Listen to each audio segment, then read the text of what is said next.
This episode is brought to you by Progressive Insurance. Do you ever find yourself playing the budgeting game? Shifting a little money here, a little there, and hoping it all works out?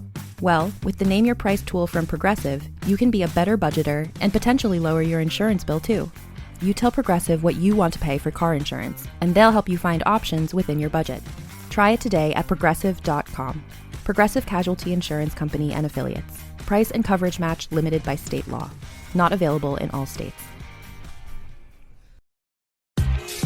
Vitamin Water was born in New York because New Yorkers wanted more.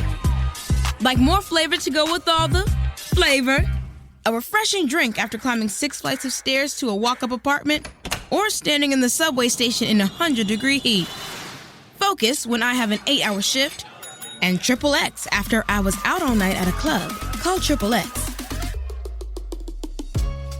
Drink Vitamin Water. It's from New York. It's April 21st, 1989, and another remarkable event is about to be uncovered by Arion, Rebecca, and Olly, the Retrospectors. Da da da da. Da da da da da da da da da da da da da da da. Ting ting. A sound that was unknown until today in history in 1989. That was Super Mario Land, by the way. You got that right.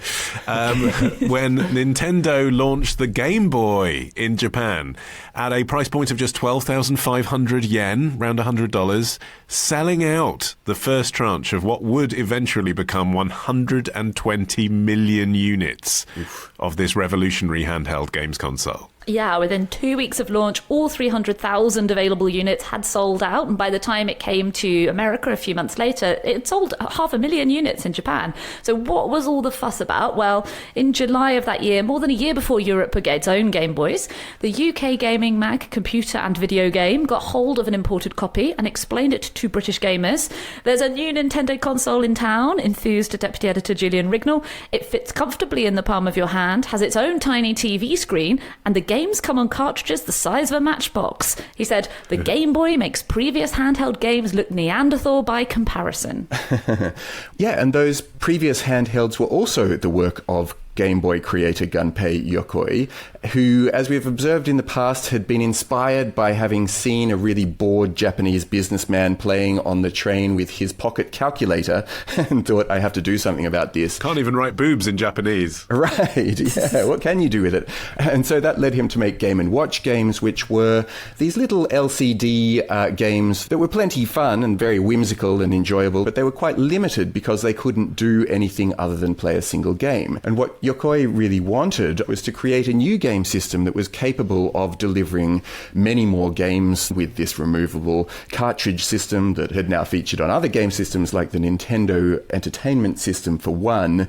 But there were competitors in the market, and he knew that what he had to do was A, beat them to the market, and B, create something that was going to be cheaper and with a better battery life. Yeah, there had been similar products by Mattel, by Atari, but they were toys. They played one game. They weren't consoles with, as you say, interchangeable games. The concept behind this was, let's take the NES and miniaturize it. And the cartridges, if you think about it, look like NES cartridges, don't they? They're just smaller. And so that's what felt incredible. I mean, okay, at launch, I think there were 6 titles. But theoretically, you could play limitless games, and the battery life was outstanding. 30 hours. Yokoi came up with a design philosophy, which probably sounds more impressive in Japanese. Lateral thinking with withered technology. In other words, let's take something that's just, old. It's not cutting edge. But by using inferior technology, let's make it cheap. Let's make it affordable. Let's put our resources into playability. Yeah, and this is why the early ads for the Game Boy tended to be very quirky, very frenetic, with only the most fleeting shots of the actual gameplay. Because as you said, the end product wasn't that advanced. It was all about being robust and affordable. So the end product had that kind of muddy, grey-green monochrome display. It had no backlight, which meant you couldn't play it in the dark. And it also meant that the games didn't look, it wasn't a dazzling visual experience. It did have some neat features. It had a sound speaker, which you could connect to headphones. It had the directional pad for directional movement, which was also invented by Yokoi, and a link cable to enable you to play head-to-head with someone, presuming that they were standing within a link cable's length away from you. And that would initially usher in battle games like Pokemon. And Battle Tetris, the finest example of Tetris on any platform. Well, Tetris really was the one that captured the world's attention. That was the game designed by Alexei Patinov, who was a games developer from the Soviet Union. It had already started to turn a few heads on PCs, but Nintendo realized that even though they already had characters like Mario in their arsenal that they could call on, this sort of a game was the kind of thing that could turn the new device into a total obsession. And Tetris, it really didn't have fantastic graphics or a big name behind it, but it was the kind of thing that was really hard to put down. It was something that you could take with you everywhere, and you'd always have that tickly thing in the back of your mind wanting to get it out and play it again. And they bundled it with the Game Boy in the US, which is what underpinned its incredible success initially and got it kind of travelling around. But it was the perfect choice of game to bundle because it's so simple, it works in black and white. As you say, it's perfect for travelling because you can play for 5 minutes or you can play for an hour and be equally satisfied, actually. And crucially, it appealed to adults as well. Or at least, people in their teens and early 20s in the 90s. I suppose proper grown-ups weren't quite ready for gaming yet. But all of that played into what I was saying before, which was that the Game Boy wasn't really just a toy. I mean, I was 10 when this came out, and so for me it totally was a toy. But look at it now. It's grey and utilitarian. It looks like a tool, not like a toy. And by bundling it with Tetris, what you're saying is, grown-ups, this is for you too. This isn't just about being princesses and plumbers. This is about puzzle games that can entertain you, and that hadn't been done before. Yeah, initially the executives at Nintendo of America saw Super Mario Land as being the obvious choice for the bundle, but the video game entrepreneur Hank Rogers, who had overseen the release of Tetris in Japan for consoles, and then he'd been involved in, there was a big legal battle over the rights to the game between Nintendo and Atari, which is one of the reasons that Tetris wasn't on the Japanese release of the Game Boy. He had been really instrumental in that legal fight. Nintendo had won out, so now they had the rights to use it for the Game Boy. And Hank Rogers records speaking to the president of Nintendo of America. He said to me, "Why should I include Tetris? I have Mario." I said, "Well, if you want little boys to buy your Game Boy, then include Mario. But if you want everyone to buy your Game Boy, then include Tetris." Yeah, of course, Super Mario Land did come out and it sold 14 million copies, despite the fact that it was very close to the proven formula of Mario, with gameplay that practically cloned the 1985 original. But it fitted in your pocket. Don't sound jaded about that. It was amazing. It's as good as Mario and it fits in your pocket, yeah. It was great. Metroid 2 came out and that was regarded as being really good, but again, they're trading on characters that were already popular before the Game Boy came along. It was only in 1992 that the Game Boy got its own character with Kirby's Dream Land, and it was a really unconventional kind of character that was quite unlike things that Nintendo had tried before. Sonic the Hedgehog had attitude and Mario had a sort of, likability, but Kirby was being marketed as one tough cream puff.